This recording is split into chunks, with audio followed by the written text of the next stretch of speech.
La tête de thon germon. Pourquoi on vous propose ça? Parce que, en fait, il y a énormément à récupérer sur toute cette partie-là, à l'intérieur.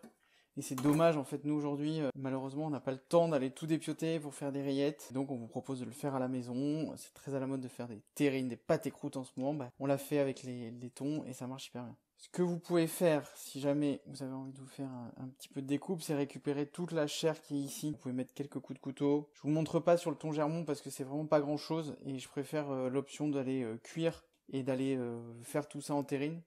Ça marche sur un thon rouge, là on est sur des poissons d'à peine 10 kilos, il y a vraiment, vous allez mettre beaucoup de coups de couteau, beaucoup abîmés pour pas grand chose. Ce qui est assez simple dans cette recette, c'est qu'il y a quasiment rien à faire. Là on va mettre nos têtes au four à 150 degrés pendant une bonne heure et demie pour qu'elles cuisent bien à cœur. Ce qu'on peut faire là, c'est qu'on a ces nageoires là, du germon qui sont assez longues, c'est d'ailleurs caractéristique du germon. On peut aller les glisser dans la branchie si elle nous gêne, histoire de pas griller pendant la cuisson. Hop, bah, j'ai plus qu'à enfourner, on va laisser ça une bonne heure, là il va devenir tout blanc. Voilà notre tête de thon qui sort du four. Alors on voit que ça a bien cuit, bien caramélisé là. On va commencer déjà par attaquer tout ce qu'on peut, donc là l'idée c'est d'aller fouiller et rechercher tout ce qu'on peut récupérer.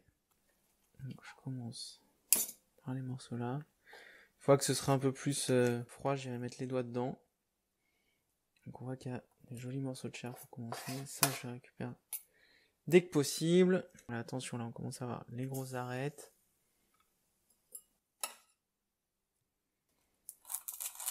Donc là, la peau, elle a bien croûté. Alors, vous pouvez aussi attendre et laisser refroidir. Et on y va au fur et à mesure. Donc là, on va arriver sur la joue. Alors, on aurait pu découper ça à cru, mais ça fait vraiment des petits morceaux et c'est assez galère. Pas hésiter, là, vous voyez, il y a une texture qui ressemble un peu à la moelle de l'os à moelle. Ici, on enlève la bille. On a un peu de gélatine, ça, on va le récupérer. Ça permet vraiment de lier notre terrine. Alors, le poisson, l'avantage, c'est que c'est déjà très gélatineux. Mais tout ce qu'on va récupérer, ça, là, on va le mettre dedans. On va l'écraser, ça va lier tout ça. L'idée, c'est vraiment de récupérer un maximum de matière. Donc, on va avoir des morceaux un peu plus cuits, des morceaux un peu moins.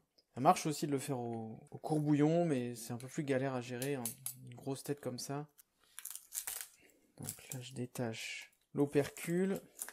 Donc ça, là, toute cette partie-là, je vais pas la prendre. C'est les branchies.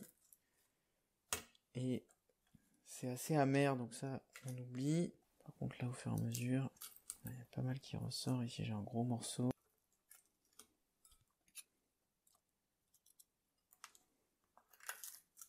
Ça, sur le collier, là, j'ai beaucoup aussi à récupérer. C'est un début de ventrèche, on va dire, donc c'est une chair assez grasse. Rien ne vous empêche après de vous faire une petite salade avec des bouts, d'aller récupérer tout ça également pour manger directement.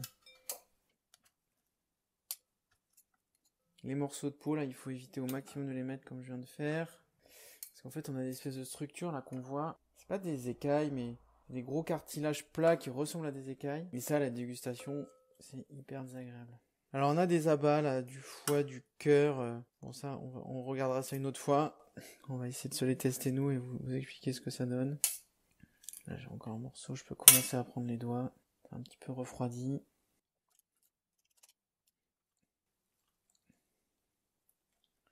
Tous ces morceaux là, j'aurais vraiment pas pu y accéder sans cuire. Tout ce qui est gélatineux, ça va vraiment me lier ma terrine. Alors les parties les plus noires, c'est souvent assez fort en sang, donc ça va mettre que si vous le sentez au niveau goût, parce que c'est quand même bien plus fort. On passera à l'étape suivante après, au bout d'un thon, un de ces quatre, mais pour l'instant on reste sur la terrine. Donc là j'ai un autre collier. Je trouve la chair plus grasse, donc voilà, attention, là j'ai des morceaux de peau. Ça se décolle tout seul, comme c'est vraiment confit, ça fait plus d'une heure que ça cuit. Il n'y a pas de problème pour détacher normalement, mais même le cœur peut être, le centre de la tête peut accrocher encore un petit peu. Voilà, j'enlève ces parties-là, là. Voilà, ces petites écailles là. Pas vraiment des écailles, mais ils ressemblent fortement et ça me permet après de récupérer toute cette chair qui, malheureusement, à la découpe, on n'arrive pas à récupérer. Donc voilà l'intérêt, là, on a un os qui est tout nickel, il y avait 2 bonnes cuillères de chair. Une entrée avec ça, quoi. Une partie de branchie que je vais enlever. Donc là on voit qu'on commence à avoir un petit jus qui s'est formé au fond là. Ça on va pouvoir le récupérer à la fin. C'est ce qui va aussi contribuer à lier encore plus notre terrine. Ça, voilà, ces morceaux-là, un peu blancs, c'est vraiment une bonne chose pour lier. C'est du gras, bon, c'est de la gélatine et pas du gras d'ailleurs. Mais en tout cas, ça lie hyper bien. J'ai les derniers morceaux. Voilà, et là je pense que j'ai dépioté l'essentiel. Bon.